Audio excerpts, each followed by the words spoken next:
মধুর হরি নামের খেলা, ওই হরি বলায়ার বাহু তোলা। মধুর হরি নামের খেলা, হরি বলায়ার বাহু তোলা। মধুর হরি নামের খেলা, হরি বলায়ার বাহু তোলা।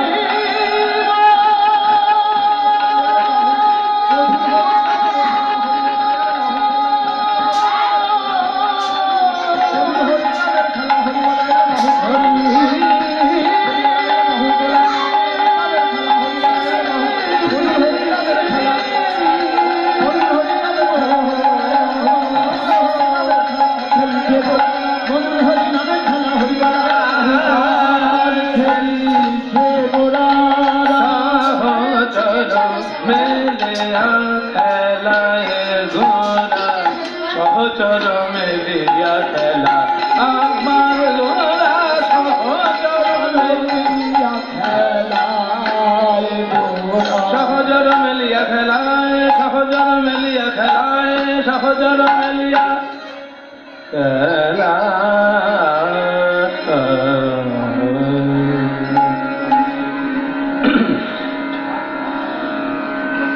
जयति जयति नामानंद रूपं मुरारे, विरमित निज धर्म ध्यान पूजा यत्नम, सकृदपि परिगीतं मुक्तिदं प्राण, परममृतमेकं जीवनं भूषणम्, परममृतमेकं जीवनं भूषणम्, परममृतमेकं जीवनं भूषणम्। जयति जननि वासुदेवकी जन्ममारो, जगदरघंशत स्वेदो धीरजर विधिनग्नं सुस्मित श्रीमुखेन, व्रजपुरवनितानां वर्धयन् कामधेनुः।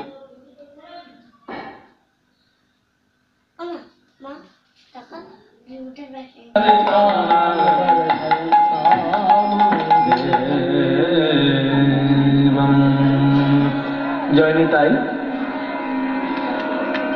উপস্থিত সকল গৌর গোবিন্দ অনুরাগী ভক্তবৃন্দ সবার শ্রীচরণে আমার কোটি কোটি দণ্ডবত প্রণাম।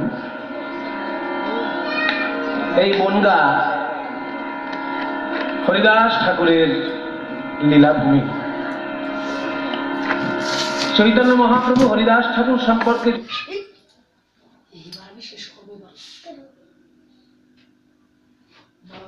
আমার বিশ্বাস অত বড় কথা তিনি আর কারোর সম্পর্কে বোধহয় বলেননি। আপনারা চৈতন্য চরিতামৃত একটু ভালো করে চর্চা করে দেখবেন। হরিদাস ঠাকুর যখন মহাপ্রভুর চরণটি বুকের উপর নিয়ে প্রাণত্যাগ করলেন, সেই সময় চৈতন্যদেব কি বলছেন যে হরিদাস ছেড়ে গেল আমার প্রাণে বাঁচা ভার। এটা কত মারাত্মক কথা চিন্তা করুন তো। হরিদাস ঠাকুরের জন্যই কেন মহাপ্রভু এতদিন লীলা করছেন। কত বড় মনের আক্ষেপ যে হরিদাস ছেড়ে গেল আমার প্রাণে বাঁচা ভার। আমি আর কদিন বাঁচবো বলতে পারি না। হরিদাস যদি থাকতো আমি ইচ্ছা না থাকলেও বেশি করে বেঁচে থাকতাম, কিন্তু হরিদাস ছেড়ে গেল আমার প্রাণে বাঁচা ভার। কেন কেন প্রাণে বাঁচা ভার কেন? পরের লাইনে উত্তরটা দিচ্ছেন যে দিনে রাতে নাম শোনাতো 3 লক্ষ বার। শ্রীপাদ রামদাস বাবাজি মহারাজ হরিদাস ঠাকুরের এই নির্জন কীর্তন যখন পুরীধামে গান করতেন, এই দিনে রাতে নাম শোনাতো 3 লক্ষ বার কথাটার উপর 3 বার মাতন দিতেন। আর অন্য কোন কীর্তনে তার 3 বার মাতনের উদাহরণ আমরা পাই না। 3 বার মাতন, 3 লক্ষ নাম মহাপ্রভু শোনানো মানে 3 বেলা তাকে খেতে দেওয়া। এবার খাওয়া দাওয়া বন্ধ করে যদি একজনকে বলা হয় তুমি বেঁচে থাকো, সেটা যেমন অসম্ভব, তেমনি মহাপ্রভু বলতে চাইছেন যে আমাকে প্রতিদিন 3 বেলা খেতে দিত হরিদাস। 3 লক্ষ নাম যে করত, নাম জপ করছে ও, আর পেট ভরছে আমার। এই 3 লক্ষ নাম জপ হচ্ছে হরিদাস ঠাকুরের প্রসাদ নিবেদন গোবিন্দ চরণে, গৌর চরণে। তাই অত বড় মারাত্মক কথা। আপনারা ভাগ্যবান মানুষ, এখানকার মায়েরা, এখানকার বাবারা, এখানকার বাচ্চারা সবাই ভাগ্যবান মানুষ আপনারা।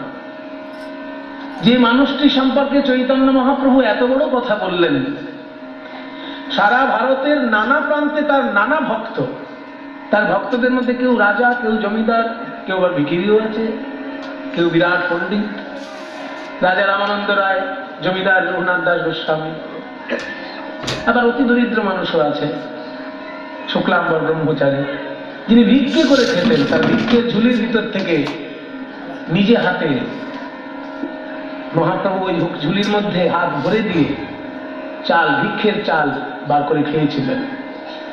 এত দরিদ্র ভক্তও আছে।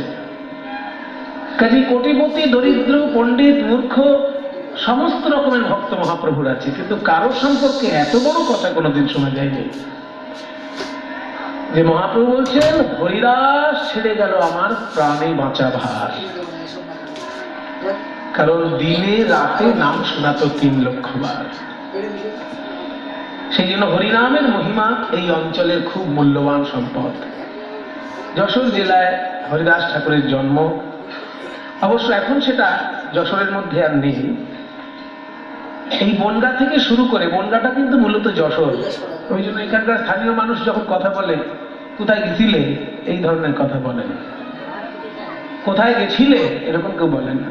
স্থানীয় লোক যখন কথা বলে, আরে ভাই কোথায় গেছিলে, একদম যশোরেরই ভাষাটা এখানে পাবেন, কারণ এটা যশোরে। পশ্চিম বাংলার দুর্ভাগ্য, ভারতবর্ষের দুর্ভাগ্য যে স্বাধীনতার সঙ্গে একটা অপূরণীয় ঘা সে সারা জীবন বহন করে চলেছে। সেই ঘাটা হচ্ছে দেশ ভাগের যন্ত্রণা। যতদিন ভারতবাসী বেঁচে থাকবে এই দেশ ভাগের যন্ত্রণা তাকে কুরে কুরে খাবে। কাজেই আমাদের স্বাধীনতা একটা মারাত্মক ঘা সমেত আমরা উপহার পেয়েছি। সেই ঘা বাইরে থেকে দেখা সম্ভব নয়, মানুষের মনের ভিতরে সেই ঘা, দেশ ভাগের ঘা। কি বিশ্রী ভাবে দেশটা ভাগ হয়েছে। যশোরটা ওপারে, অথচ তার একটা অংশ বনগা এপারে উত্তর 24 পরগনার সঙ্গে জুড়ে দেওয়া হয়েছে। মূলত বনগা উত্তর 24 পরগনা নয়, এটা যশোরেরই অংশ। কাজে এই বনগা থেকে একদম সমুদ্রের ধার পর্যন্ত যশোর জেলা ছিল হরিদাস ঠাকুরের সময়। হরিদাসের যখন জন্ম হয়, এই বনগা হচ্ছে যশোরের শেষ সীমানা, আর ওদিকে শেষ সীমানা হচ্ছে সুন্দরবন। যে সুন্দরবন পশ্চিমবঙ্গে নেই, বাংলাদেশে যে সুন্দরবন আছে।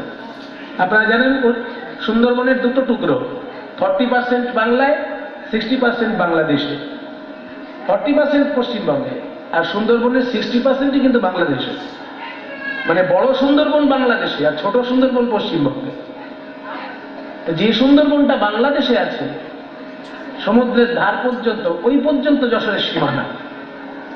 এই বনগা হচ্ছে যশোরের শুরু, আর শেষ হচ্ছে সেই সমুদ্র। প্রায় 250 থেকে 300 কিলোমিটার হবে। এত বড় যশোর জেলা যখন হরিদাস ঠাকুরের জন্ম হয়েছিল। কারণ প্রাচীন বইতে বলা হয়েছে যশোর জেলা তার জন্মস্থান। এখন কিন্তু সাতক্ষীরা, যেটা খুলনার মধ্যে পড়েছে। কাজে আপনারা মানুষ, এই অঞ্চলের মানুষ, আপনারা ধন্য যে এই অঞ্চলে লক্ষ হীরাকে উদ্ধার করেছিলেন মহাপ্রভু এই হরিদাস ঠাকুর। যদিও সেই মূল মন্দিরটি বাংলাদেশের বর্ডারের মধ্যে পড়েছে। এই বেনাপোলের বর্ডার পেরোলেই ভিতরে মন্দিরটা, ওই মন্দিরে এখনো প্রতি বছর বিরাট অনুষ্ঠান হয়। শত শত বৈষ্ণব সেখানে নাম কীর্তন করেন। আমাদের সৌভাগ্য হয়েছে, আমরা বাংলাদেশে একাধিকবার গান গাইতে গিয়ে ওই হরিদাস ঠাকুর যেখানে লক্ষ হীরাকে উদ্ধার করেছিলেন সেই জায়গাটিতে কীর্তন পরিবেশন করার সৌভাগ্য হয়েছে আমার। হরিদাস ঠাকুরের পবিত্র পদধূলিতে পরিপূর্ণ এই বনগাঁ অঞ্চল। কাজী নাম সংকীর্তনের যে মহিমা, শ্রী সনাতন গোস্বামীপাদ কি সুন্দর একটি শ্লোক বলছেন, দেখুন। জয়তি জয়তি নামানন্দ রূপং মুরারি, জয়তি জয়তি নামানন্দ রূপং মুরারি, বিরমিত निज धर्म ध्यान पुजादि जनाम विरमित निज धर्म ध्यान पुजादि जनाम सकृत विपरीतम मुक्तिदं प्राणिनाय सकृत विपरीतम मुक्तिदं प्राणिनाय परममृतमेकं जीवनं भूषणं परममृतमेकं जीवनं भूषणं। সনাতন গোস্বামীপাদ বললেন জয়তী, 6 গোস্বামীর মধ্যে সবথেকে বয়সে বড় সনাতন গোস্বামী। জয়রূপ সনাতন, ভট্ট রঘুনাথ, শ্রীজীব গোপাল ভট্ট, দাস রঘুনাথ, এই 6 গোসাই, এই 6 গোসাই যাবে করুণা করিবে ব্রজে রাধা কৃষ্ণ সেবা অবশ্য হইবে। 6 গোস্বামীর কৃপা ছাড়া রাধা কৃষ্ণের সেবা স্বপ্নেও ভাবা যায় না।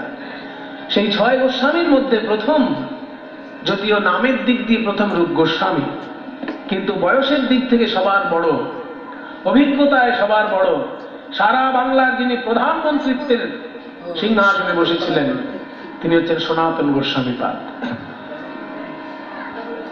সারা বৃন্দাবনের লোকেরা এখন পর্যন্ত গুরু পূর্ণিমার দিন মাথা নেড়া করে। কেন করে তারা নিজেরাও অনেকে জানে না। নেড়াটা করে দিল, কিন্তু কেন করলো নিজেরাও অনেকে জানে না, কারণ জানার মতন অবস্থা সবার থাকে না। গুরু পূর্ণিমার দিন ব্রজবাসী মাথা নেড়া করে কেন? আসলে গুরু পূর্ণিমার দিন হচ্ছে সনাতন গোস্বামীপাদের তিরোভাব তিথি। ওই দিনকে সনাতন গোস্বামী বিষ্ণু লোকে প্রবেশ করেছিলেন, দেহত্যাগ করেছিলেন। সেই জন্য বৃন্দাবনের লোকেরা তাকে বাবার মতো সম্মান করতেন। বাবা মরে গেলে যেমন মাথা নাড়া করতে হয়, সেদিনকে সমস্ত বৃন্দাবনের লোক মাথা নাড়া করেছিল। এখনো এই 500 বছর ধরে প্রতি বছর তারা গুরু পূর্ণিমার দিন মাথা নাড়া করে ওই কারণে। 6 গোস্বামীর মধ্যে একমাত্র সনাতন গোস্বামীর নামে মাথা নেড়া বৃন্দাবনে। ভাবা যায় কত বড় সম্মান। সেই সনাতন গোস্বামীপাদ বলছেন জয়তি জয়তি নামানন্দ রূপং মুরারে। মুরারে মানে ভগবান কৃষ্ণের হরির নামানন্দ রূপের জয় হোক, জয় হোক। নামানন্দ রূপটা আবার কি জিনিস? বলে ভগবানের রূপ অনেক রকম আছে। তুমি অরূপ স্বরূপ গেয়েছেন না রজনীকান্ত? তুমি অরূপ স্বরূপ সগুণ নির্গুণ দয়াল ভয়াল হরি হে। আমি কি বা বুঝি, আমি কি বা জানি, আমি কেন ভেবে মরি। তুমি অরূপ আবার স্বরূপ, তোমার রূপ আছে আবার রূপ নেই। বলে এটা কি ছেলে ভুলানো কথা যে রূপ আছে আবার রূপ নেই? কি বলছেন বাচ্চা ছেলের মতো? আমরা কি বাচ্চা ছেলে? ভগবানের রূপ আছে আবার রূপ নেই, এই কি কথা? বলে হ্যাঁ ভাই, বিশ্ব ব্রহ্মাণ্ডে এমন কিছু জিনিস আছে যার রূপ আছে অথচ নেই।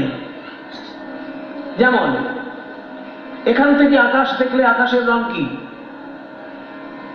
আকাশের রং কি ছোটবেলায় পড়েছি আমরা, স্কাই ইজ ব্লু। তাহলে আকাশের রং হচ্ছে নীল। কিন্তু কোন এরোপ্লেন বা কোন রকেট যদি আকাশে যায় নীল হয়ে ফেরত আসে কি? ওই নীল রংটা কোথায় আছে? আজ অব্দি কোন রকেটের ধরার ক্ষমতা হয়েছে ওই নীল রং? কিন্তু এখান থেকে দেখলে নীল রং দেখায়। সমুদ্রের জলের রং কি? ওই একই ব্যাপার। দূর থেকে দেখবেন নীল সবুজ কত রকমের রং, কিন্তু যেই সমুদ্রে নামবেন কোন রং খুঁজে পাবেন না। সমুদ্রও যা, আকাশও তাই। ওগুলো যেহেতু বড় সেই জন্য, ভগবানও যেহেতু বড় সেই জন্য তারও রং নীল।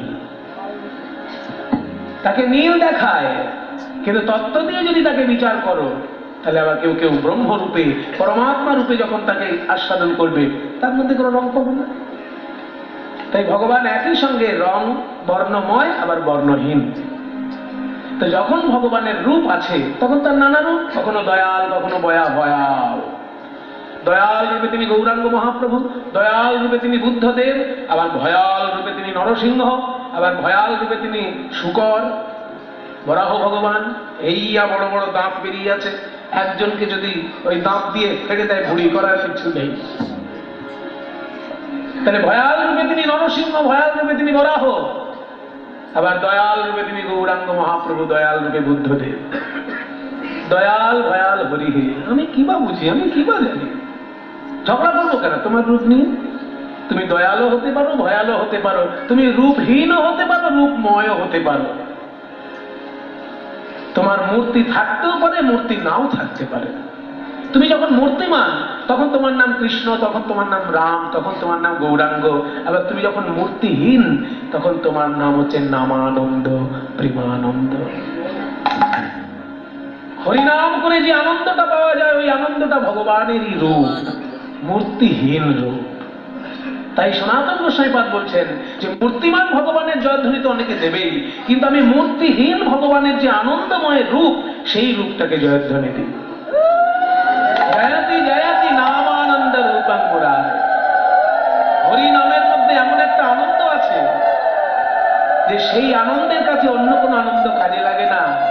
পেটে খিদে, কিন্তু নাম জপে যদি আপনার মন ডুবে যায়, এক বাটি যদি নলেন গুড়ের পায়েস কেউ এনে ধরে, খেতে ইচ্ছে করবে কি?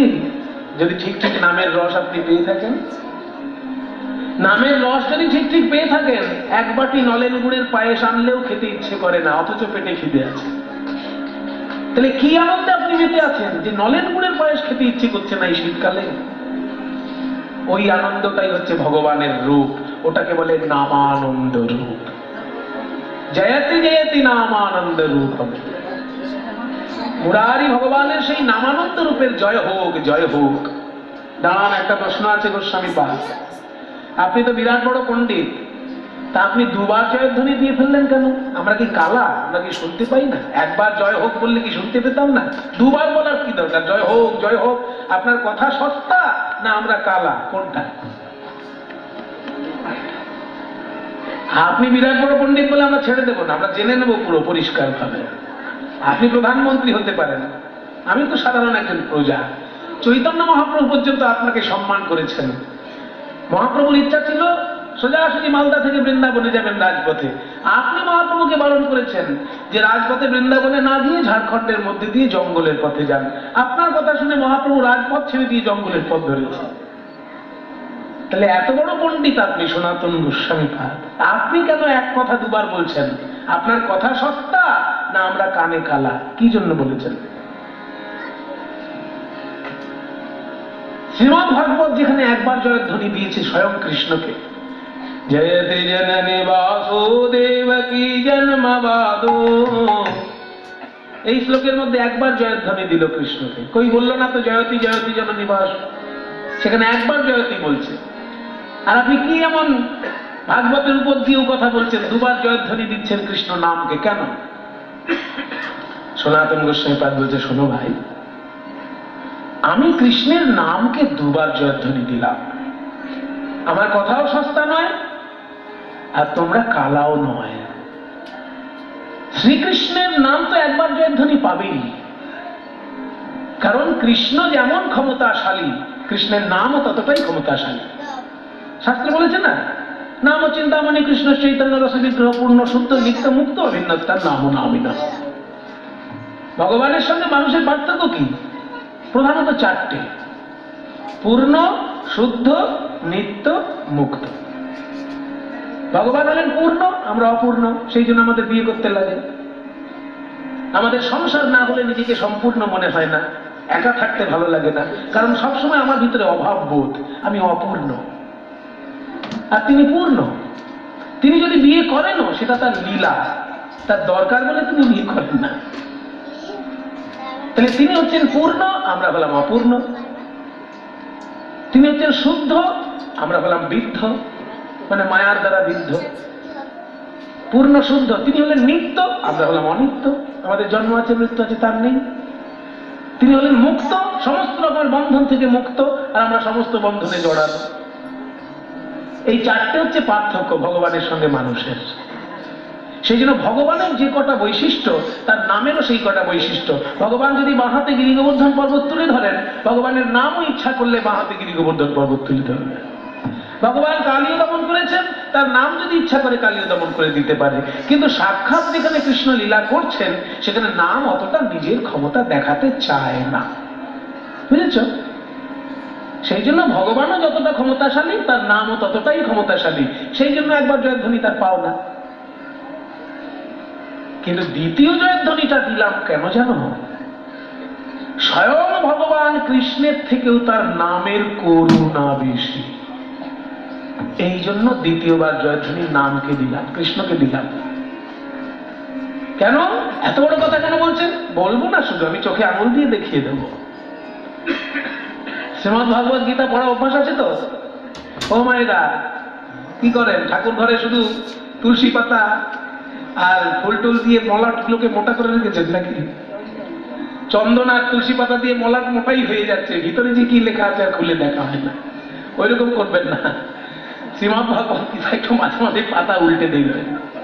যদি সারা বছর পড়া না ইচ্ছা হয়, অন্তত বছরে একদিন পড়বেন। সেই দিনটা হচ্ছে অঘ্রাণ মাসের শুক্লপক্ষের একাদশী, কারণ ওই দিনকে স্বয়ং শ্রীকৃষ্ণ গীতা উপদেশ দিয়েছিলেন। ওই জন্য ওই দিন তো অবশ্যই গীতা পাঠ করবেন, অঘ্রাণ মাসের শুক্লপক্ষের একাদশীর দিন। তো যার দিয়ে অত জ্ঞানটা আমার দেওয়ার দরকার নেই। মূল বক্তব্য যেটা, শ্রীমদ্ ভগবত গীতায় 11 নম্বর অধ্যায়টা দেখবেন, সেখানে ভগবান শ্রীকৃষ্ণ কি বলছেন? অর্জুন, তুমি আমার বন্ধু হতে পারো, তোমার সঙ্গে গলায় গলা দিয়ে আমি গল্প করতে পারি, এক থালায় খেতে পারি, এক বিছানায় ঘুমোতে পারি, এমনকি তুমি গাড়ির মালিক হয়ে সেজে রয়েছো আর আমি গাড়ির ড্রাইভার সেজে ফেলেছি শুধু তোমার জন্য। কিন্তু তা বলে ভেবো না যা চাইবে তাই হবে। তুমি আমার বিশ্বরূপ দেখতে চেয়েছো, ওটি কিন্তু হবে না। না তোমাম শক্য সে দ্রষ্টু মানে নৈব সচক্ষুষা দিব্যাং দদামি তে চক্ষু পশ্যমে যোগমৈশ্বরম। তুমি তোমার চামড়ার চোখ দিয়ে আমাকে দেখতে পারবে না অর্জুন, আমি দয়া করে তোমাকে দিব্য চক্ষু দেব, তারপর তুমি আমাকে দেখতে পাবে। আছে না এই কথাটা গীতায়? যে তোমার চোখ দিয়ে তুমি আমাকে আমার আসল রূপটা দেখতে পাবে না। আমার ওই দিব্য রূপ দেখতে গেলে দিব্য নয়ন দরকার। তোমাকে যদি দয়া করে দিব্য নয়ন দিই, তবে তুমি আমার দিব্য রূপ দেখতে পাবে। এইখানেই সনাতন গোস্বামী ধরেছেন। তাহলে তোমরাই ভেবে নাও ভাই, কৃষ্ণ যতটা ক্ষমতাশালী তার নামও ততটা ক্ষমতাশালী। কিন্তু কৃষ্ণকে দেখো, তার অন্তরঙ্গ বন্ধুকেও আসল রূপটা দেখাচ্ছেন না যতক্ষণ না দিব্য নয়ন লাভ করছে। কিন্তু কৃষ্ণ নাম কি কখনো বলেছে যে আমাকে উচ্চারণ করতে গেলে দিব্য জিহ্বার প্রয়োজন? যে জিহ্বায় তুমি বাজে কথা বলছো, যে জিহ্বায় তুমি গালিগালাজ করছো, যে জিহ্বায় বাজে বাজে খাবারের স্বাদ গ্রহণ করছো, সেই জিহ্বায় একবার চেষ্টা করে দেখো কৃষ্ণ নাম উচ্চারণ হচ্ছে। কি মারাত্মক কৃপা! এই জন্যই আমি শ্রী নামকে দুবার জয়ধ্বনি দেব, কারণ শ্রীকৃষ্ণ অতখানি করুণাময় নন যতখানি তার নাম করুণাময়। কৃষ্ণকে দেখতে গিয়ে অর্জুনকেও দিব্য চক্ষু পেতে হয়েছে, কিন্তু কৃষ্ণ নাম উচ্চারণ করতে গিয়ে আলাদা কোনো জিহ্বা দরকার হয় না, এই স্বাভাবিক জিহ্বাতেই তার নাম উচ্চারণ। তাই সনাতন বৈষ্ণববাদ বলছে, জয়তি জয়তি নামানন্দ রূপং মুরারে বিরমিত নিজ ধর্ম ধ্যানং বলছে কৃষ্ণ নামে যদি কারোর একবার নিষ্ঠা এসে যায়, কৃষ্ণের পুজো না করলেও তার পাপ হবে না। খুব মারাত্মক কথা বলে ফেলেছেন সনাতন গোস্বামী, কিন্তু যিনি নিজে হরিভক্তি বিলাস এই মোটা বই লিখেছেন, কৃষ্ণ পূজার সূক্ষ্মাতি সূক্ষ্ম নিয়ম কানুন যিনি লিখেছেন, তিনি এত বড় কথা বলছেন যে কৃষ্ণ নামে যদি কারোর নিষ্ঠা এসে যায়, কৃষ্ণের ধ্যান তাকে না করলেও চলবে, কৃষ্ণের পুজো তাকে না করলেও চলবে, যদি নিষ্ঠাটা নামে এসে যায়। তার প্রমাণ হচ্ছে হরিদাস ঠাকুর নিজে। হরিদাস ঠাকুর প্রতিদিন 3 লক্ষ নাম জপ করতেন। কোনদিন শুনেছেন হরিদাস ঠাকুর 2 ঘন্টা ধরে কৃষ্ণের পুজো করছেন? তার তো সেবিত কোনো মূর্তিই নেই কোথাও। তিনি সেবা করেননি, কারণ তার দরকার হয়নি। তার নামের মধ্যেই এত নিষ্ঠা যে তার আলাদা করে কৃষ্ণ পুজোও দরকার হয়নি, আলাদা করে কৃষ্ণের ধ্যানও দরকার হয়নি, নামের মধ্যে দিয়ে তার সমস্ত কিছু প্রাপ্ত। তাই সনাতন গুরু বলছেন, বিরমিত নিজ ধর্ম ধ্যান পূজাদি যত্নম সকৃত বিপরিগীতং মুক্তিদং প্রাণনাঙ্গ।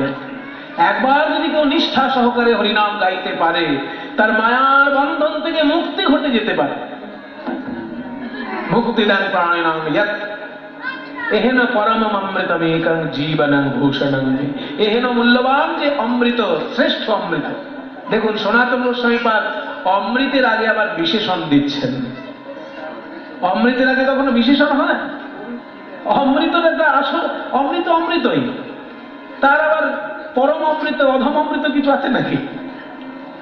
যদি পরম অমৃত বলে তাহলে অধম অমৃত কোথাও আছে? বলে শোনো, দেবতারা যে অমৃত খেয়ে অমর হয়, ওই অমৃতের থেকেও যদি কোনো শ্রেষ্ঠ অমৃত থেকে থাকে সেটা হচ্ছে এই হরিনাম।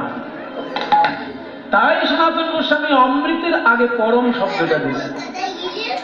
যে কেউ যদি বলে আপনি হরিনাম বন্ধ করুন, আপনাকে এক বাটি অমৃত দিচ্ছি, সনাতন গোস্বামী বলছে আমার দরকার হবে না এক বাটি অমৃত, আমি নামই জপ করবো, তুমি ফেরত নিয়ে যাও এক বাটি অমৃত। তাই অমৃতের থেকেও যদি শ্রেষ্ঠ অমৃত কিছু থাকে, পরম অমৃত এইকম, সেই একমাত্র হরিনাম জীবনের ভূষণাং মে, আমার জীবন এবং আমার ভূষণ। জীবন আর ভূষণ এক জিনিস নয়। জীবন মানে প্রাণ, ভূষণ মানে অলংকার। যে জিনিসের দ্বারা আমাদের প্রাণ বাঁচে সেটা হচ্ছে জীবন, যেমন অক্সিজেন। আর যে জিনিসের দ্বারা আমাদেরকে সুন্দর দেখায় সেটা হচ্ছে অলংকার, যেমন সোনার আংটি। সোনার আংটি পরলে আপনাকে দেখতে ভালো লাগবে, কিন্তু সোনার আংটি না পরলে আপনি মরে যাবেন কি? কিন্তু কেউ যদি বলে যে আমি আজকে ঘন্টাখানেক অক্সিজেন নেব না, সেটা সম্ভব কি? অসম্ভব। অক্সিজেন তোমায় নিতেই হবে। যে যদি বলে আমি ঘন্টাখানেক আজকে অক্সিজেনকে উপোস দেব, সেটা তো সম্ভব হবে না। সেই জন্য অক্সিজেন হচ্ছে আমাদের জীবনম, সোনার আংটি হচ্ছে ভূষণম। সনাতন গোস্বামী বলছেন যে আমার ক্ষেত্রে জীবনটাও হচ্ছে ওই নাম, আমার ক্ষেত্রে ভূষণটাও ওই নাম। পরমম অমৃতমেকং জীবনং ভূষণং, পরমম অমৃতমেকং জীবনং ভূষণং, পরমম অমৃতমেকং জীবনং ভূষণং মে, পরমম অমৃতমেকং জীবনং ভূষণং মে, পরমম অমৃতমেকং জীবনং ভূষণং মে, জীবনং ভূষণং মে, জীবনং ভূষণং মে, জীবনং ভূষণং। ওমা, আজকে চৈতন্য মহাপ্রভু একটা নতুন কথা ঘোষণা করেছেন যে আমার 3টে ইচ্ছা ছিল, 2টো পূর্ণ হয়েছে, একটা হয়নি। তোমরা একটু সাহায্য করবে? বড় লোক গরিব লোক নানা লোক আছে, তো আমাকে একটু সাহায্য করো না। আমার ইচ্ছা ছিল নবদ্বীপের হাটে হাটে নাম বিলাবো, মাঠে মাঠে নাম বিলাবো, ঘাটে ঘাটে নাম বিলাবো। হাটে হাটে নাম বিলানো হয়ে গেছে, মাঠে মাঠেও নাম বিলানো হয়ে গেছে, বাকি আছে শুধু ঘাটে ঘাটে নাম বিলানো। কেউ যদি আমাকে একটা বড় সড়ো নৌকা এনে দাও ভাই, আমি কীর্তনের দল নিয়ে উঠবো, আর গঙ্গার ঘাটে 2 পাশে যত ঘাট আছে সমস্ত ঘাটে হরিনাম দেব। এখনকার দিনের লোক কিন্তু মহাপ্রভুর যুগের ঘাটের মাহাত্ম্য কি বুঝতে পারবে না। কেন বলুন তো? এখন ঘর থেকে বাইরে পা ফেললেই ঘরের সামনে অটো, টোটো, আবার একটু দূরে যেতে গেলে বাস আছে, ট্রেন আছে, পকেট যদি কারো গরম থাকে এরোপ্লেন আছে। তাহলে নানা রকমের যানবাহন আজকাল আপনার চোখের সামনে ঘুরছে, কিন্তু চৈতন্যদেবের যুগে এগুলো কোনোটাই ছিল না। তখন প্রধান যানবাহন হচ্ছে নৌকা পথ। সেই জন্য ঘাটে সব থেকে বেশি ভিড় হতো। এখন স্টেশনে যে ভিড়টা হয়, বাস স্ট্যান্ডে যে ভিড়টা হয়, ওটা তখন ঘাটে হতো। তাই মহাপ্রভু যদি ঘাটে কোনো তত্ত্ব কথা প্রচার করেন, সারা বাংলার ঘরে ঘরে পৌঁছে যাবে সেই তত্ত্ব কথা। তাই মহাপ্রভু বলছেন একটা বড় সড়ো নৌকার ব্যবস্থা করো, আমি একটু ঘাটে ঘাটে হরিনাম বিলাপ। যেই না বলা অমনি বিরাট ব্যবস্থা করা হয়ে গেল। এই যে এখানে আপনারা কি সুন্দর ব্যবস্থা করেছেন, এত সুন্দর প্যান্ডেল, এত সুন্দর লাইটিং, এত সুন্দর মাইকের ব্যবস্থা। এখানকার এই বনগাঁর পৌর পিতা শ্রী শঙ্কর আঢ্য মহাশয়, তিনি বিশেষভাবে আমাদের বরানগরের যিনি পৌরপিতা তাকে নিমন্ত্রণ করেছেন, মানে বলেছেন আমার জন্য যে আপনাদের ওখানে উনি থাকে, দয়া করে একটু ওনার ব্যবস্থা করে দিন। তাহলে দেখুন কোথা থেকে কোথা থেকে। তো এই যে আপনাদের এখানকার মানুষটি এত কাজের, আমি দেখলাম যে কীর্তন করানোর জন্য তিনি তারই কলিগকে সেই বরানগরে ফোন করেছেন। তাহলে এই যে যোগাযোগ করে তিনি মানে আমাদেরকে নিমন্ত্রণ করে এনেছেন, আমরা যে কত আনন্দ পেয়েছি আমার বলতে কোনো দ্বিধা নেই।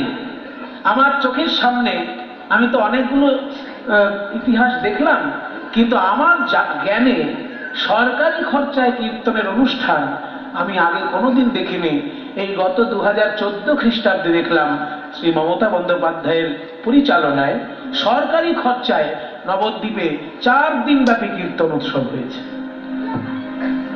নবদ্বীপ পৌরসভার পরিচালনায় এবং মন্ত্রীদের সহযোগিতায় সরকারি খরচায় বড় বড় পণ্ডিতদের দ্বারা সেমিনার হয়েছে এবং কীর্তন গানের অনুষ্ঠান প্রায় 50 জন শিল্পীকে নিমন্ত্রণ করে বিরাট একটা উৎসব সরকারের পক্ষ থেকে 2014 সালে নবদ্বীপে হয়েছে। আমার সৌভাগ্য হয়েছে, সেখানে আমি সেমিনারের তত্ত্ব কথাও বলেছি এবং কীর্তনের শেষ অনুষ্ঠানটি তিনি আমাকে দিয়ে করিয়েছেন।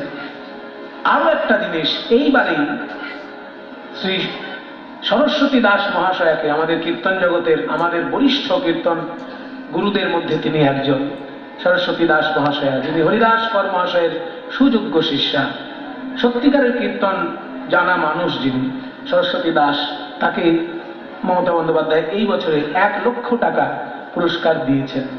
এগুলো কিন্তু আমরা আগে কোনোদিন দেখিনি, আমরা জন্ম থেকে দেখিনি কখনো, যে সরকারের পক্ষ থেকে কীর্তন গানের জন্য এতখানি চিন্তা ভাবনা করা। তাই এখানেও আপনারা যে আপনাদের পৌরপিতা শ্রী শঙ্কর আঢ্য মহাশয় তার পরিচালনায় যে এত বিরাট ভাবে অনুষ্ঠানটি করছেন, আমি আপনাদের সকলকে সাধুবাদ জানাই। যে কীর্তনের কথা হচ্ছে সারা বাংলার শ্রেষ্ঠ সম্পদ। দেখুন, আমি একজন কীর্তন গায়ক, কীর্তন গাইলে তবে আমার ঘরের হাঁড়ি চড়ে, সেই জন্য কীর্তন নিয়ে আমি ঢাক পেটানো কথা অনেক বলবো, কিন্তু আমার কথায় যদি কোনো বিশ্বাস নাও করেন বাদ দিন। সারা বাংলার যে শ্রেষ্ঠ কবি রবীন্দ্রনাথ ঠাকুর, সারা পৃথিবীর শ্রেষ্ঠ কবি, তিনি বলেছেন যে বাংলার এই কীর্তন গানের অনন্য তন্ত্র প্রতিভায় আমি গর্ব অনুভব করি। কীর্তন গানকে তিনি সর্বশ্রেষ্ঠ সঙ্গীতের আসন দিয়েছেন। এমনকি বিশ্ববিজয়ী যে সন্ন্যাসী বীর বিবেকানন্দ, তিনি পর্যন্ত বাংলার কীর্তন সম্পর্কে বলেছেন, there is science in Dhrupad, Khayal, etc., but it is in Kirtan that there is real music, for there is feeling. তাহলে কীর্তন সম্পর্কে একজন কীর্তনিয়ার ঢাক পেটানো কথা শোনার থেকে কীর্তন সম্পর্কে আমাদের স্বামীজি এবং রবীন্দ্রনাথ যে কথা বলেছেন, সে সত্যিই আমাদেরকে অবাক করার ব্যাপার। আমরা কীর্তনের কি বুঝি, কিন্তু তারা কীর্তন জানতেন, তারা কীর্তন বুঝতেন। আপনারা শুনলে অবাক হয়ে যাবেন, স্বামী বিবেকানন্দ যখন রাজস্থানে গিয়েছিলেন আলোয়ারে, তখন হিন্দি ভাষীদের কাছে উনি বাংলা কীর্তন হিন্দি। স্বামী বিবেকানন্দ জ্ঞানদাসের লেখা একটি পদ, আমি গেরুয়া বসন অঙ্গেতে পরিয়ে শঙ্খের কুণ্ডল পরি, যোগিনীর বেশে যাব সেই দেশে যেথায় নিঠুর হরি। এই পদটা বাংলায় গাইছেন, কিন্তু রাজস্থানের লোক কিছু বুঝতে পারছে না, তাই তিনি হিন্দিতে ব্যাখ্যা করে তাদেরকে বুঝিয়ে দিয়েছিলেন। কাজে তারা যে কীর্তনকে ভালোবাসতেন, তাদের তো আর হাড়ি চড়ার ব্যাপার নেই কীর্তনের জন্য। তারা কীর্তনের মহিমা জানতেন, তারা কীর্তনকে চিনতেন, কিন্তু আমরা কীর্তনকে ক্রমশ ভুলে যাচ্ছি। সেই জন্য এই যে এত বড় করে আপনারা কীর্তনের অনুষ্ঠান করছেন, এই বনগাঁর মানুষকে আমি বারবার করে এই জন্য কৃতজ্ঞতা জানাই। যারা আমাদেরকে ডেকে এনেছেন তাদেরকেও কৃতজ্ঞতা জানাই। মহাপ্রভু বলছেন, শোনো, নবদ্বীপের ঘাটে ঘাটে আজকে কীর্তন প্রচার করবো, সবাইকে ঘোষণা করে দাও, আমার নৌকায় যারা উঠবে তাদের 1 পয়সাও খরচা হবে না।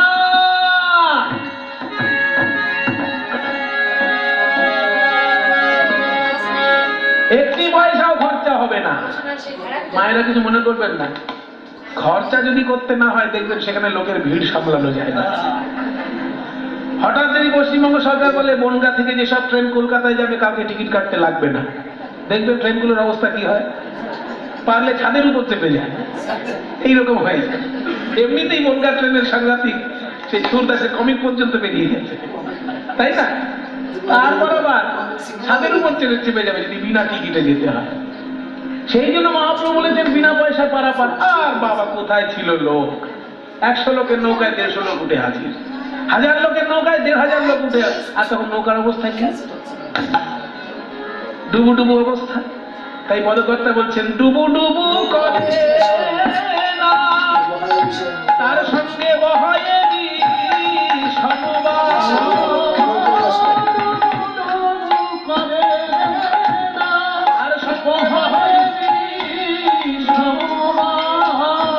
তাই দেখি হাসে আমার পুরাতন মালিক। দাঁড়াও, ভগবান বলে ছেড়ে দেবো না, ঝগড়া করবো। এই যে মহাপ্রভু, এই যে আপনি কি করলেন? এতগুলো লোককে বিনা পয়সার লোভে নৌকায় তুলেছেন, আর নৌকাটি যখন ডুবু ডুবু অবস্থা, সেই সময় আপনি হি হি করে হাসছেন, এটা কি ভালো দেখাচ্ছে? কিন্তু কারোর কিছু বলার নেই, কারণ বিনা পয়সার খদ্দের। যদি টিকিট কেটে উঠতে ততক্ষণে 10 কথা শুনিয়ে দিত। সব বিনা পয়সা উঠেছে, এর ওর মুখের দিকে দেখছি কিছু বলতে পারছে না। কিন্তু জানেন তো, এক ধরনের লোক আছে স্পষ্ট কথা বলতে ভয় পায় না, লোকে আবার তাদেরকে পাগল বলে। মহাপ্রভু দল এরকম একজন পাগল ছিল, তার নাম নিতাই। সে স্পষ্ট কথা বলতে নিমাইকেও ছাড়ে না, আর নিমাই তো তাকে আরো উপরে তুলে দিয়েছে, দাদা বলে সম্মান করেছে, তার জন্য যা খুশি বলতে পারে। দিলেন এক ধমক নিত্যানন্দ, হ্যাঁ নিমাই, তুই কি করছিস? বিনা পয়সায় সবাই উঠেছে, এবার লোকগুলো যখন নৌকা ডুবু ডুবু, সবাই প্রাণের ভয়ে হরিবল হরিবল করছে, আর সেই সময় তুই হি হি করে হাসছিস। এই তুই পণ্ডিত, লোকে তো আমাকে পাগল বলে, এখন দেখছি তুই তো পাগল। ঘোষ সুন্দর বলছে, দাদা গো, আমি যে কেন হাসছি আর কারণ না আর কেউ না বুঝুক, তোমার বোঝা উচিত না। আমি তোমার মতো পণ্ডিত না, একটু খুলে বলো কেন হাসছি। আমি কেন হাসছি জানো? এই যে নৌকা ডুবে যাচ্ছে মনে করে যারা হরিবোল বলছে, নৌকা ডুবে যাবার ভয়ে, প্রাণের ভয়ে যারা হাত তুলে হরিবোল বলছে, আমি একদিন নিজে এদের বাড়িতে গিয়েছিলাম, বলেছিলাম, ওরে ভাই, কলিযুগ বড় ভয়ঙ্কর যুগ, এই যুগে মানুষের আয়ু অল্প, কৌমারে আচরেত প্রাজ্ঞ ধর্মান ভাগবতানিহ, দুর্লভং মানুষং জন্ম তদপি অধ্রুবম অর্থদম। মনুষ্য জন্ম একেতে দুর্লভ, তারপর আবার অনিশ্চিত। এই যে জ্যোতিষী বলছে তুমি এত বছর বাঁচবে, কিন্তু জ্যোতিষী নিজের ডেট বলতে পারবে সে কবে মরে যাবে? এখন তো টিভি খুললেই লাল বাবা, নীল বাবা, কালো বাবা, আর এদিকে নানান বাবা পাল্লায়, একেবারে টিভি খোলাই মুশকিল। তাহলে জ্যোতিষী যে বলছে তুমি এত বছর বাঁচবে, তা সে তার নিজেরটা বলতে পারছে যে আমি কবে মরব? কাজেই মনুষ্য জন্ম একেতে দুর্লভ, তারপর আবার অনিশ্চিত। কার কখন কোথায় প্রাণ যায় কেউ জানে না, কেউ জানে না। তাই যে মনুষ্য জন্ম পেয়েছো যখন ভাই, জন্ম সার্থক করে দুটি বাহু তুলে বদন ভরে হরিবোল বলে না। একেতে মানুষ জন্ম, তারপর আবার ভারতের পবিত্র মাটিতে, এই সুযোগ ছেড়ো না। ভারত ভূমিতে জন্ম হইল যাহার, জন্ম সার্থক করি করো পর উপকার। হরিবোল বললে নিজেরও উপকার, পরেরও উপকার। আপনারা কি সুন্দর উলুধ্বনি দিলেন, হরিবোল বললেন, একটা ভাগবতের ছোট্ট শ্লোক ব্যাখ্যা করাতে। কিন্তু মহাপ্রভু আরো অনেক কঠিন করে বুঝিয়েছেন মানুষকে, কিন্তু মানুষ অনেকেই হরি বলেছে, অনেকে বলেনি।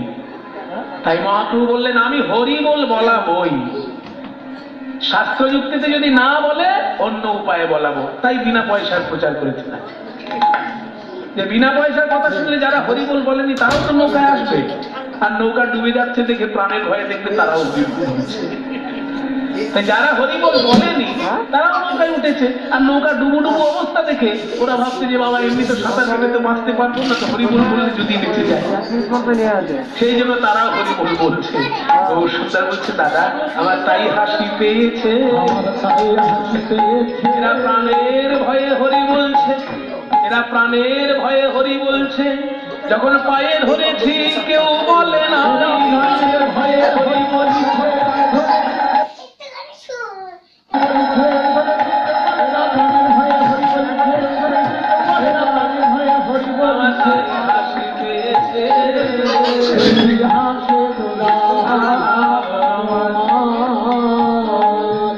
আচ্ছা, আপনাদের চোখের সামনে যদি একটা নৌকা ডুবে যায় আপনারা কি করবেন? কি আর করবো, ভালো সাঁতার জানলে নেমে যাবো জলে, দু একজনকে বাঁচানোর চেষ্টা করবো। আর সাঁতার যদি না জানি তাহলে ওই গঙ্গার পাড়ে দাঁড়িয়ে হাত তুলে হরিবোল বলবো, ঠাকুর বাঁচাও। নবদ্বীপেও সেই অবস্থা। মহাপ্রভুর নৌকা ডুবে যাচ্ছে মনে করে গঙ্গার দুই পারে কাতারে কাতারে লোক জড়ো হয়ে গেছে, তারাও হাত তুলে হরিবোল হরিবোল বলছে। তাহলে ব্যাপারটা কিরকম ঘটলো দেখুন, নৌকায় যারা আছে তারাও হাত তুলে হরি বলছে, গঙ্গার দুই পারে যারা আছে তারাও হাত তুলে হরিবোল বলছে। একদল বাঁচার জন্য বলছে আর একদল বাঁচানোর জন্য বলছে, উদ্দেশ্য ভিন্ন ভিন্ন কিন্তু সেবা সবাই একই করছে। এই জন্যই তো মহাপ্রভুর নৌকায় এত লোক তোলা। ঘন ঘন হরি বল কেহ করে উতরণ,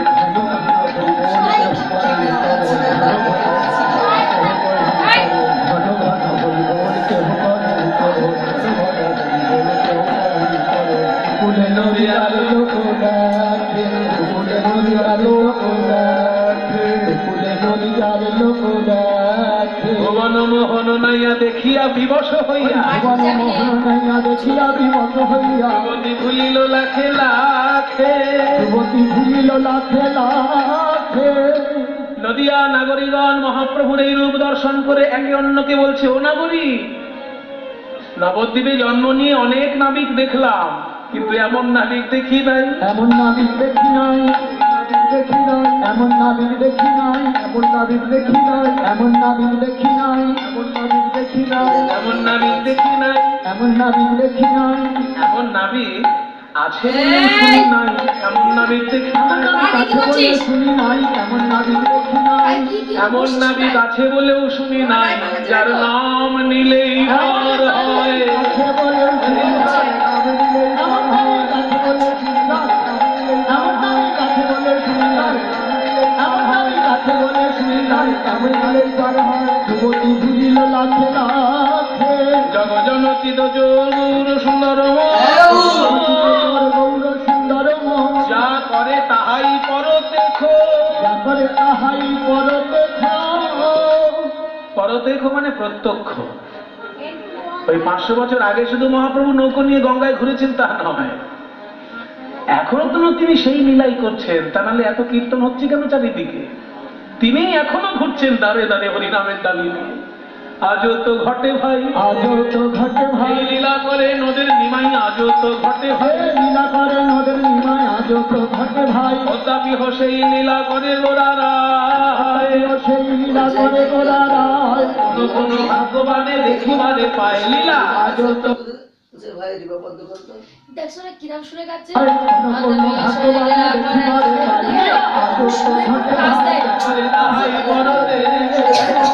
হে দিন রামানন্দে হে নয়ানন্দ বন্দে, আনন্দ করে চিত রহিনু মোরে করে, ও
মহাপ্রভু হরিনামের নৌকায় সকলকে পার করলেন।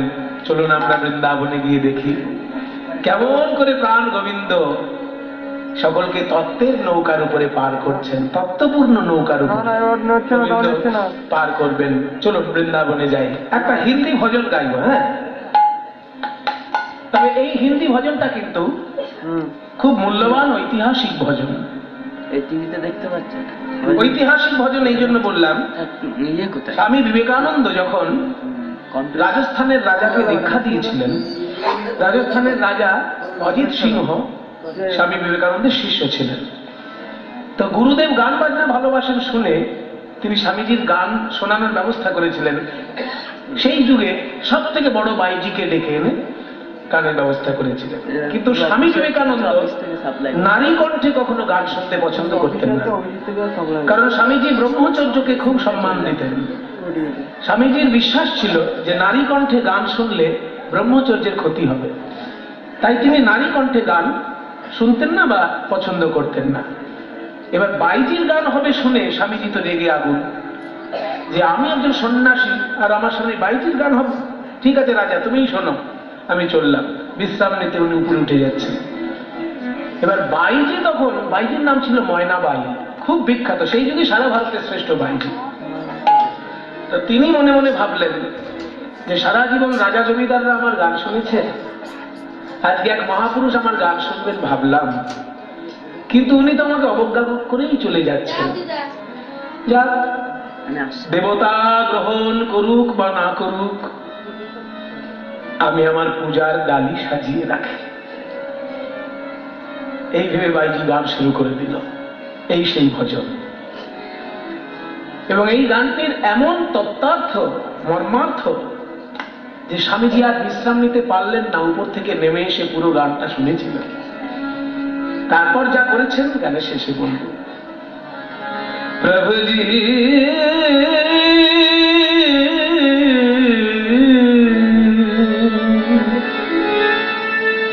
ও প্রভুজি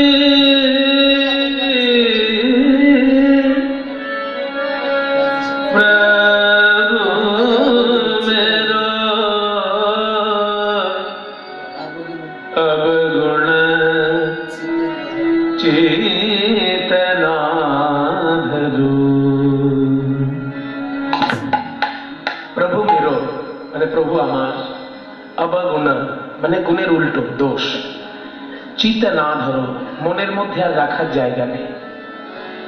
এত বেশি দোষ করে ফেলেছি প্রভু যে মনের মধ্যে আর রাখার জায়গা হচ্ছে না। প্রভু মেরো অবগুণ চিত না ধরো, প্রভু মেরো অবগুণ চিত না ধরো, ও প্রভু মেরো অবগুণ চিত না ধরো, প্রভু মেরো অবগুণ চিত না অবগুণ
তোমার ভক্তগণ বলেন তুমি নাকি সমদর্শী, তাই আমার এত বড় সাহস হয়েছে।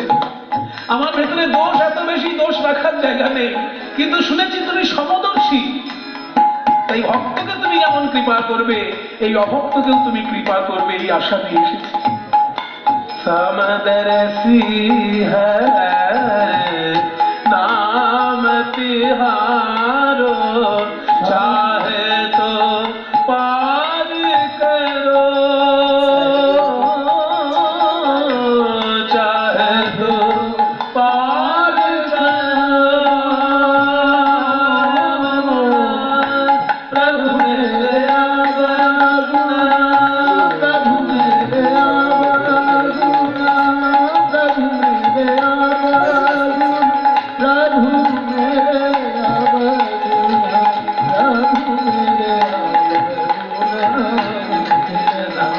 नादर नादर नादर नादर नादर जेद नादर। ভগবান বলছেন আমি সমদর্শী, তোমায় কে বললো? ভক্তরা বলেছে। ওরা তো আমায় ভালোবাসে, কত কি বলে। তুমি কোনোদিন মিলিয়ে দেখেছো ভক্তদের কথা ঠিক না ভুল? তুমি সমদর্শী কিনা উদাহরণ দেবো? হ্যাঁ দাও, উদাহরণ দাও। एक लोहार पूजा में राखत,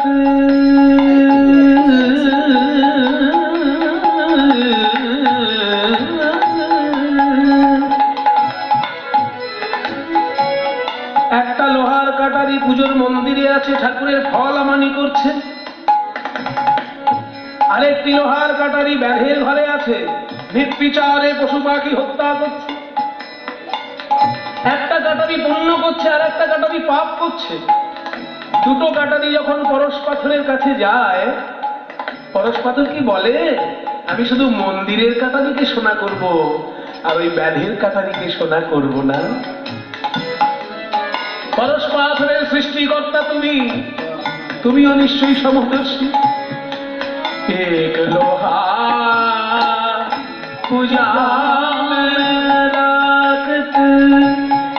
एक राहत म्याध के घर परो, पारस के मन दुविधा नहीं है। पारस के मन दुविधा नहीं है, पारस के मन दुविधा नहीं है। दोनों एक कांचन करो, प्रभु मेरे अवगुण जितना धरो, प्रभु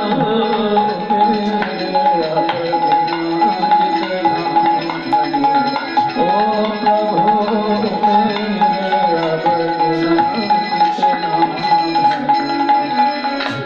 प्रभु मेरे आवाज़ना। এই দাও, খুব ভালো উদাহরণ দিয়ে ফেলেছ।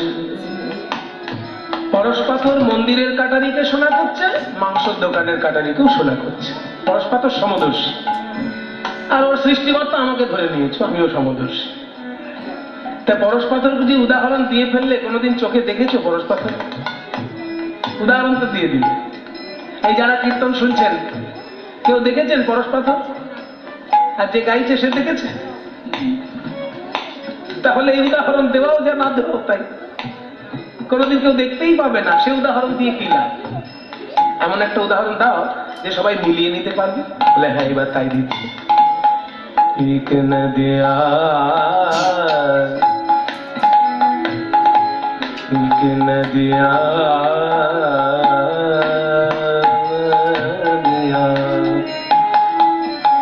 एक नदिया एक नाद कहावत। একটা হচ্ছে নদীর জল আর একটা হচ্ছে নর্দমার জল। অজয় নদ যাবেন, দামোদর নদ যাবেন, দেখবেন কাছের মতো জল। আর কলকাতার নর্দমা, ইস, एक नदिया एक नार कहावत मैलो नीर भैरो। একটা নদীর জল পরিষ্কার কাঁচের মতো, আর নর্দমার জল পাকের মতো ময়লা। কিন্তু নদীর পরিষ্কার জল যখন গঙ্গায় মেলে, সে পবিত্র হয়ে যায়। আর নর্দমার ওই পচা জল যখন গঙ্গায় মেশে সেও পবিত্র হয়ে যায়। গঙ্গা সমদর্শী উভয়কেই পবিত্র করে। গঙ্গার উৎপত্তি তোমার ওই রাঙা চরণ, তাই তুমিও সমদর্শী। जब मिले दोनों एक बरन भयो, गंगा सुरसुरी नाम धरो, गंगा सुरसुरी नाम धरो। तेमनी एक जीव एक ब्रह्म,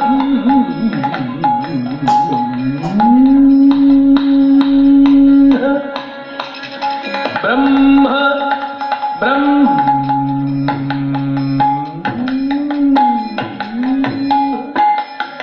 एक जीव एक ब्रह्म कहावत सूरदास जजरो।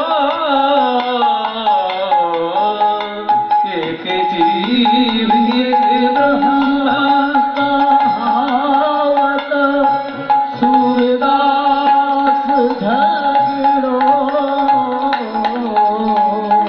তুমি পরমাত্মা, আমি জীবাত্মা, আমি পাপী, আমি পুণ্যবান, এই ভেদাভেদ নিয়ে আমি ঝগড়া করে চলেছি।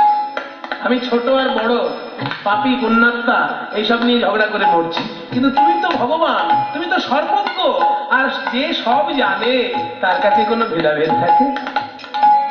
अज्ञान से भेद होवे, तुम ज्ञानी काहे भेद करो। অজ্ঞান লোকেরা ভেদাভেদ করে করুক, জ্ঞানী লোকে ভেদ করে না। অজ্ঞান কি বলে? জল আলাদা জিনিস, ধোঁয়া আলাদা জিনিস, আর বরফ আলাদা জিনিস। কিন্তু যার একটু জ্ঞান আছে সে জানে যেটাই ধোঁয়া সেটাই জল, সেটাই বরফ, অবস্থার পরিবর্তন, তত্ত্ব এক। H2O থাকবে, হাইড্রোজেন আর অক্সিজেন মিলে জল। তুমি ধোঁয়াকে বিশ্লেষণ করো তার মধ্যে ওই পাবে, বরফকে বিশ্লেষণ করো তার মধ্যে ওই পাবে, ওই হাইড্রোজেন অক্সিজেন। আর জলকে বিশ্লেষণ করো তার মধ্যে সেই হাইড্রোজেন অক্সিজেন।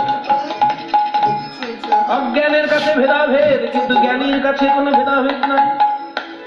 আমি বললাম অজ্ঞান জীব, আমি ভেদাভেদ করতে পারি, কিন্তু তুমি সর্বজ্ঞ ভগবান, তুমি কেন ভেদ করবে?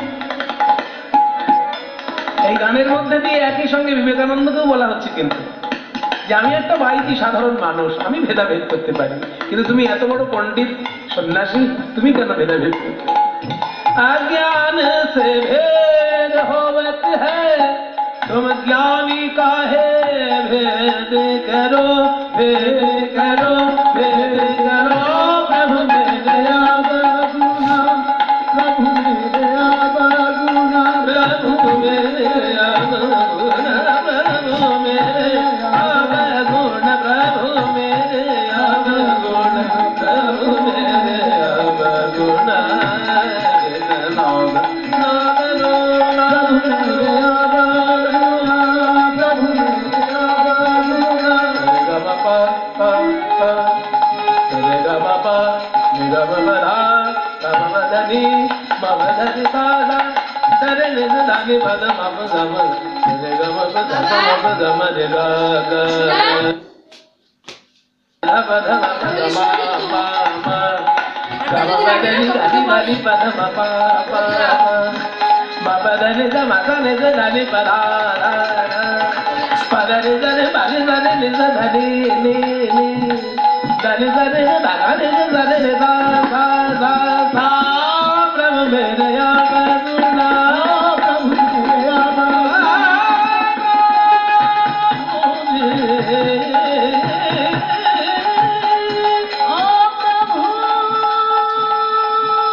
प्रभु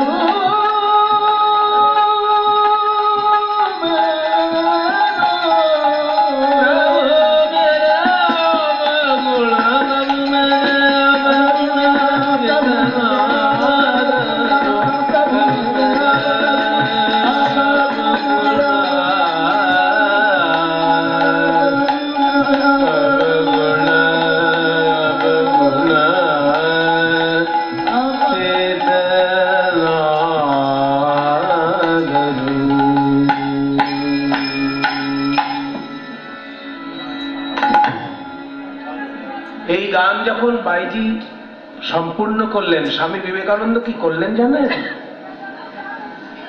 নিজের মাথার পাগড়ি খুলে ওই বাইজির কাছে হাত জোড় করে বলেছিলেন, মা, আমার মনে কিছুটা ভেদাভেদ ছিল, কিন্তু তোমার এই গান শোনার পর থেকে আমি আজ থেকে প্রকৃত সন্ন্যাসী হলাম, আর আমার কোনো ভেদাভেদ রইল না। অদ্বৈত বেদান্ত প্রচার করার জন্য আমি সন্ন্যাসী হয়েছি। আমার ভিতরে যদি ভেদাভেদ থাকে, আমি কি অদ্বৈতবাদ প্রচার করব?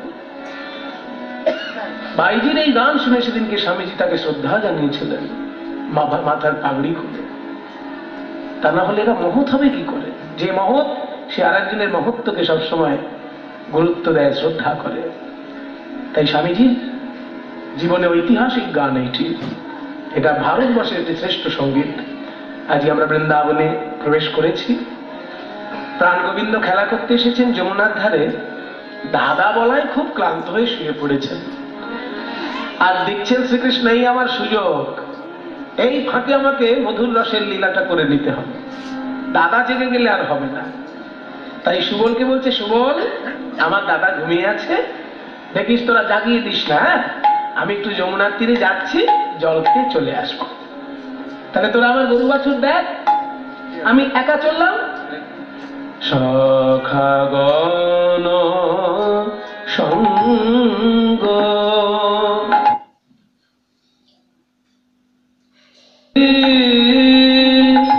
সখাগণ সঙ্গ ছড়ি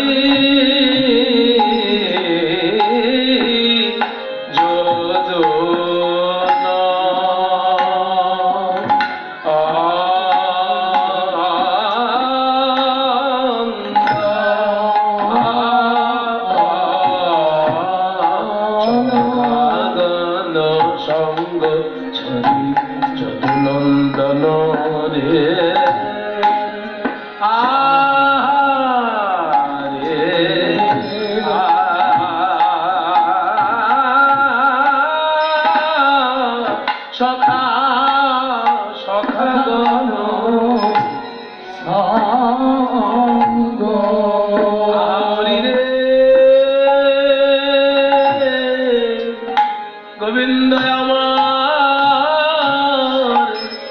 সখাগণের সঙ্গ ছেড়ে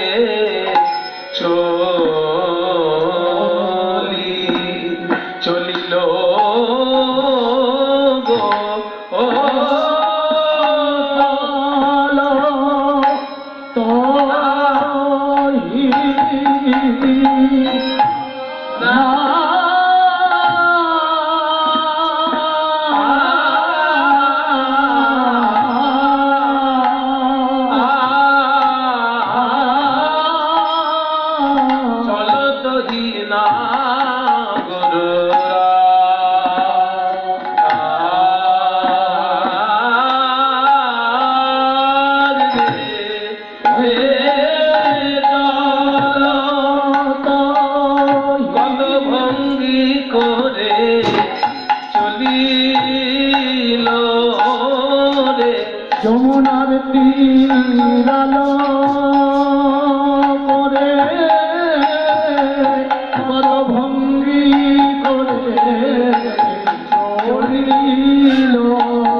সুন্দর পদকর্তা বলছেন,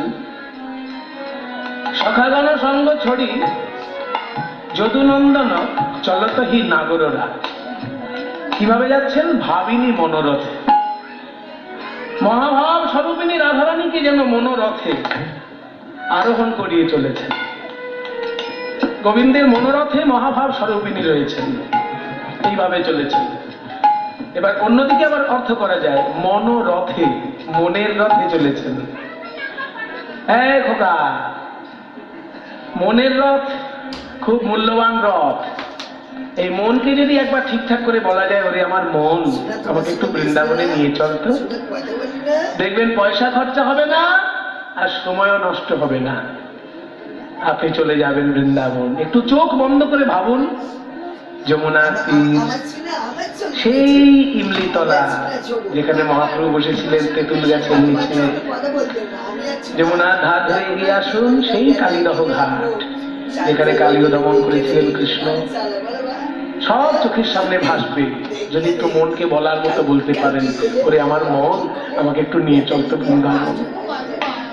সেই জন্য বলছে মনোরথে, মনোরথে যদি কেউ আরোহণ করতে শিখে, তার সাধন ভজন সব হয়ে যাবে। মন সম্পর্কে অনেক কথা আছে শাস্ত্রে, সংস্কৃত সাহিত্যে তো রয়েছে। শ্রীকৃষ্ণ গীতায় বলেছেন, অর্জুন বলছে না, চঞ্চলং হিমনা কৃষ্ণ প্রমাতি বলবৎ দৃঢ়ং তস্যাহং বিগ্রহং মন্যে বায়োরিব সুদুষ্করম। 200 কিলোমিটার বেগের ঝড়কে যেমন আটকানো যায় না তিরপল দিয়ে, তেমনি মনের দুরন্ত গতিকে আটকানো আমার সম্ভব হচ্ছে না। বায়োরিব সুদুষ্করম, ঝড়ের মতন দুঃসাধ্য তাকে আটকানো। তখন কৃষ্ণ বলছেন, অসংশয়ং মহাবাহো মনঃ দুর্নিগ্রহং চলম। ঠিক বলেছে অর্জুন, মন হচ্ছে খুব দুষ্টু একটা ছেলে, কারোর কথা শোনে না, এমনকি যার শরীরে বাস করে তারও কথা শোনে না। খুব দুষ্টু ছেলে মন। কিন্তু দুষ্টু ছেলেরও কিছু কিছু ওষুধ আছে, জানো তো? এই মনের ওষুধ হচ্ছে দুটো জিনিসের দ্বারা মনকে নিয়ন্ত্রণ করা যায়। কি কি? শ্রীকৃষ্ণ বলেছেন, অভ্যাসেন তু কৌন্তেয় বৈরাগ্যেন চ গৃহ্যতে। অভ্যাস যোগের দ্বারা, মানে পদভ্যাস আস্তে আস্তে কমিয়ে সদভ্যাস আস্তে আস্তে বাড়িয়ে তোলা, এটা হচ্ছে অভ্যাস যোগ। মনে করুন যার মদ খাওয়া অভ্যাস আছে, রোজ 3 বোতল, সে প্রথমে 1 ছিপি কমান, দুরুম করে বন্ধ করে দেবার দরকার নেই।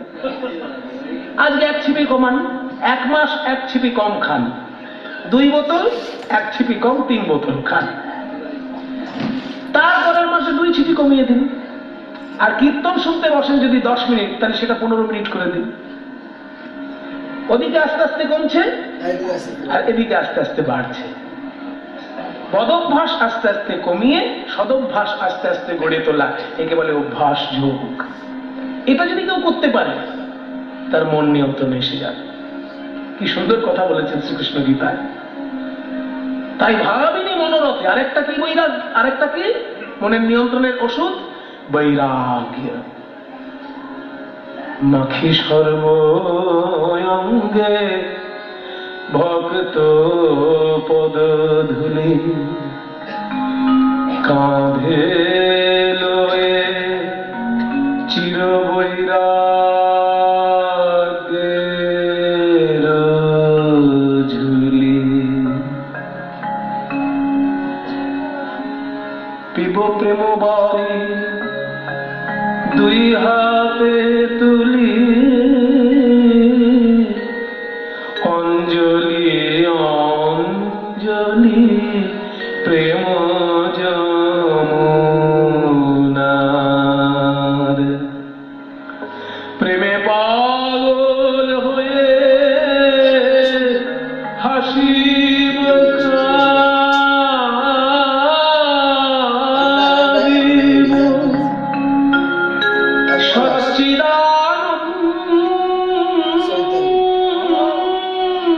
সচ্চিদানন্দ সাগরে ভাসিব, আপনি মাতিয়ে সবারে মাতাব, হরি পদে নিত্য করিব বিহার, কতদিনে হবে সে প্রেম সরঞ্জাম,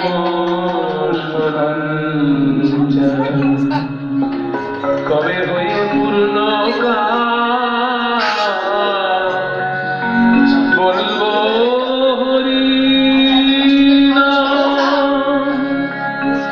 নয়নে বহিবে প্রেম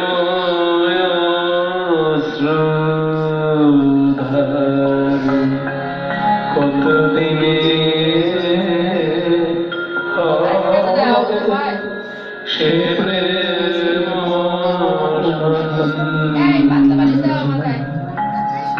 বৈরাগ, বৈরাগ্যের দ্বারাও মনকে নিয়ন্ত্রণ করা যায় অর্জুন। তাই ভগবান মনোরথে আরোহণ করে চলেছেন। ভাবিনী মনোরথে চলন বিপিন পথে সাধিতে মনোমত কাজ। এই তো যমুনা, এই যমুনা কিন্তু আমার জন্মদিনে কথা দিয়েছিলাম মনোবাসনা পূর্ণ করব। আমার জন্মদিনটা মনে আছে তো তোমাদের? জন্মদিন কবে কৃষ্ণের? কবে গো? সংক্ষিপ্ত উত্তর হচ্ছে জন্মাষ্টমী,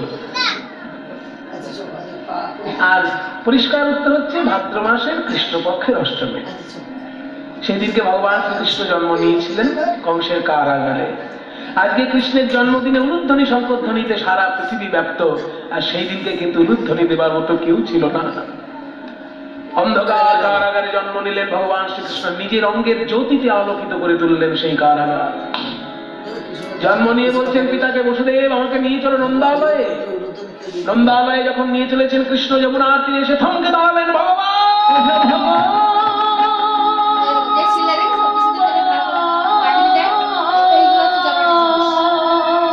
তুমি যখন কাউকে কৃপা করো একবারও ভেবে দেখো না সে তোমার কৃপা পাবার যোগ্য না অযোগ্য। আমাকে কৃপা করে বাবা করে দিলে, কিন্তু বাবা হবার কোনো যোগ্যতাই আমার নেই। আমাকে কে রক্ষা করে তার ঠিক নেই, আমি তোমাকে কি রক্ষা করব? এই ভয়ঙ্কর যমুনা আমি কি করে পার হবো, এত উত্তাল তরঙ্গ? ভক্ত যখন ব্যাকুল হয়ে যায় তাকে সহযোগিতা করার জন্য যোগ মায়া নেমে আসেন। আজকেও যোগ মায়া কাত্তায়নী একটি শ্রীগাল রূপ ধারণ করে যমুনায় ঝাঁপিয়ে পড়লেন। বসুদেব বলছে, ও মা, একটা শিয়াল যদি পার হয়ে যায় আমি কেন পারবো না? আমি কেন পারবো না? আমি কেন পারবো না? শিয়াল যদি পার হয় তরঙ্গিনী এই যমুনা, শিয়াল যদি পার হয় তরঙ্গিনী এই যমুনা, শিয়াল যদি পার হয় তরঙ্গিনী এই যমুনা। আকাশে বিদ্যুৎ চমকাতে লাগলো, সেই আলোতে দেখে দেখে বসুদেব চলেছেন যমুনার জলে। সামনে শিয়াল, পেছনে অনন্ত নাগ ধরে রয়েছে কোনা। কিন্তু হঠাৎ বিদ্যুৎ চমকানো বন্ধ হয়ে গেল, আর শিয়াল দেখা যায় না। স্তম্ভিত হয়ে গেলেন বসুদেব, কোন দিকে যাবো এবার? কোন দিকে যাবো? কোন দিকে তো ফুল কিনারা দেখতে পাচ্ছি না। ভগবানের ইচ্ছা ছাড়া গাছের পাতাও নড়ে না, তাই শিয়ালও আজকে অদৃশ্য হয়ে গেল তারই ইচ্ছায়। হঠাৎ ভগবান মনে মনে ভাবলেন, আমি জন্ম নিয়েছি কংসের কারাগারে, এখনো তো স্নান করিনি, তাই যমুনা আমি স্নান করতে চাই। এই ভেবে হাত পা মোড়াতে মোড়াতে যমুনার জলে ঝাঁপ দিয়ে পড়লেন। যেই না ঝাঁপ দেওয়া, যমুনা কি আর গোবিন্দকে ছেড়ে দেবে? এই যমুনা তো সাধারণ নদী নয়, সে গোলক ধামের রাধারানীর অভিশপ্ত বিরজা। হাজার হাজার বছর পর কৃষ্ণকে বুকে পেয়েছে, তাই যমুনা বলছে, আমি ছাড়বো কেন? আমি ছাড়িয়া নাহি কো দিব তোমায় ছাড়িয়া নাহি গো দিব। কি করবে যমুনা? আমার হৃদয় মাঝারে পরাণ যেখানে, তোমায় সেখানে লুকায়ে থবু। আমার হৃদয় মাঝারে পরাণ যেখানে, তোমায় সেখানে লুকায়ে থব। আমার হৃদয়ের মাঝে যেখানে প্রাণ আছে সেখানে তোমায় আমায় লুকিয়ে রাখ। কৃষ্ণ বলে, যমুনা তুমি যদি বুকের মাঝে লুকিয়ে রাখো, তুমি একা না হয় ভালো করে আমায় দেখবে, কিন্তু আমার পায়ে পুষ্পাঞ্জলি দেবে কি করে? বলে, পুষ্পাঞ্জলি দিতে নাই বা পেলাম, আমি নয়ন মুদেও তোমায় দেখতে পাবো। আমি নয়ন মুদেও তোমায় দেখতে পাবো। হৃদয় মাঝে আমার প্রাণনাথে নয়ন মুদেও দেখতে পাবো। আমার হৃদয় মাঝে প্রাণনাথে আমার উপাসনার মূর্তি আমার হৃদয় মাঝে প্রাণনাথে নয়ন মুদেও তোমায় দেখতে পাবো। যমুনা, যমুনা তুমি বুকের মধ্যে যদি আমায় লুকিয়ে রাখো, তুমি একা দেখবে, কিন্তু আমার লক্ষ লক্ষ ভক্ত চোখের জলে ভাসবে। বলো তুমি কি চাও? ওই দেখো আমার বাবা বসুদেব কেঁদে কেঁদে পাগল হয়ে যাবে। তাহলে আমি যে এত বছর কেঁদেছি, আমি কি করব প্রভু? হ্যাঁ, শোনো আমার কাছে, আজকে তুমি যদি আমার বাবার কোলে আমাকে তুলে দাও, তাহলে তোমাকে নিত্য নূতন লীলা দেখাবো। কোনদিন দেখবে মা যশোদার হাত ধরে আমি বাৎসল্য রসের লীলা করছি, কোনদিন দেখবে শ্রীরাম সুদামের হাত ধরে আমি সখ্য রসের লীলা করছি, আবার কোনদিন দেখতে পাবে অষ্টসখী সহ রাধা রানীকে সঙ্গে নিয়ে যমুনার তীরে আমি মধুর রসের লীলা করছি। যমুনা কেঁদে বলে, তাই হোক, এত বছর যখন কেঁদেছি আরো কিছুদিন না হয় কাঁদো।